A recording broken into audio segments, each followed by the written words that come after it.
proposta que libera os jogos de azar no Brasil, como bingo, jogo do bicho e cassino. Foram 14 votos a favor e 12 contrários. O projeto cria regras para a exploração e mecanismos de fiscalização e controle dos jogos. Com um detalhe, se passar no Senado sem nenhuma alteração, já vai para a sanção do presidente Lula. Nós vamos conversar agora com o delegado Humberto Mácula, desde o início sempre um grande crítico daquilo que não é legalizado, até porque não tem como fiscalizar.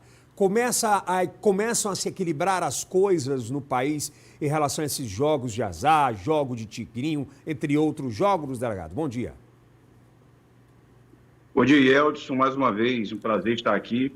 Realmente, Eldson, desde que devidamente legalizado, cumprindo todas as regras, que são duríssimas, a lei, ela traz restrições severas, valores muito altos, inclusive para poder adentrar nesse ramo. Tudo bem, não tem problema.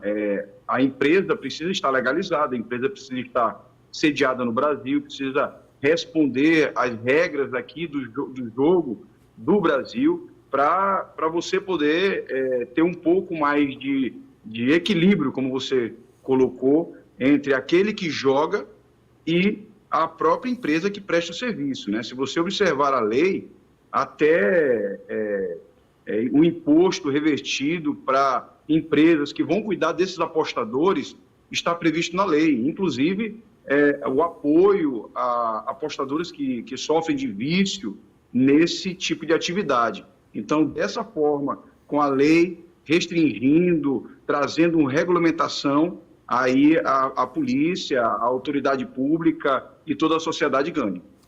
Vamos lá, alguns pontos. Até sancionada pelo presidente Lula, para trás, quem fez a divulgação cometeu crime? Bom, nós temos o Instituto da Novatio Legis, que é um princípio já constitucional, um princípio lá do direito penal, e a partir dessa situação, se a pessoa se enquadrar em todo o rol de itens que a lei prevê, sim, ele pode vir a ser inocentado. Caso contrário, não. Caso contrário, não. Bom, outro questionamento. Essa lei, ela traz um detalhe muito importante. Primeiro, que só a licença vai custar, em média, 30 milhões de reais. 2, sede no Brasil. 3, 30% de funcionários brasileiros. 4, auditadas pela Receita Federal. Aí vamos lá, o presidente Lula assinou, está tudo sancionado. Aí eu abro meu telefone, delegado Mácula, e vejo uma pessoa, um influencer, enfim, quem quer que seja, digo, plataforma nova, está pagando. E aí, é crime? Se ela não estiver regulamentada naquele rol, inclusive a lei, ela vem com uma parte, Elton, penal. Ela vai superar a questão da contravenção de jogos de azar, e dentro dela virá uma parte penal, com sanções penais. Inclusive, se não obedecer o que é dito na lei, aí a Polícia Civil poderá ir até aquela pessoa, poderá realizar investigações.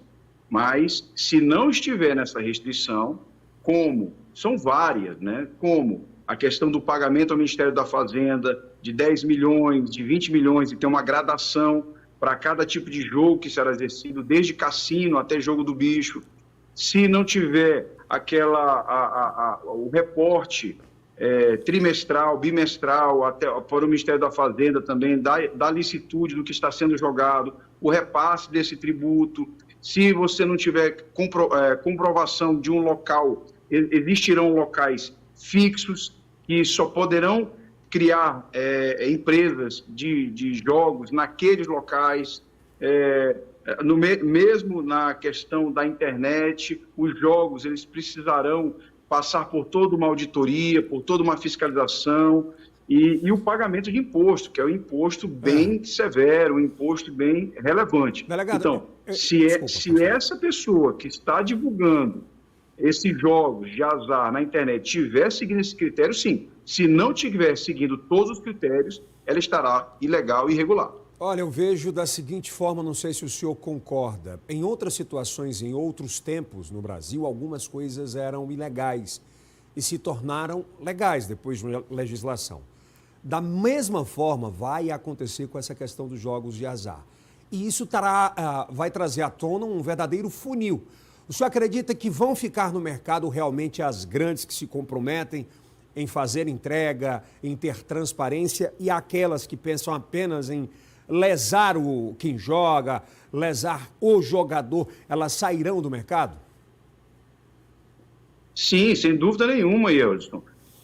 A própria plataforma que hoje está estabelecida aí, que é do Fortune, ela tende a desaparecer, porque, veja bem, se você não comprovar essa licitude, essa transparência para o usuário, para o governo federal, para as autoridades públicas, você não permanecerá. Perfeito. Só permanecerá, nós podemos pegar como exemplo aí as bets, né? Nós vemos grandes empresas que são nacionais, sediadas, que pagam imposto, são fiscalizadas e que permanecem. Perfeito. Se essas empresas que entrarem agora, né, elas permanecerem nessa restrição que a lei garante, elas continuarão.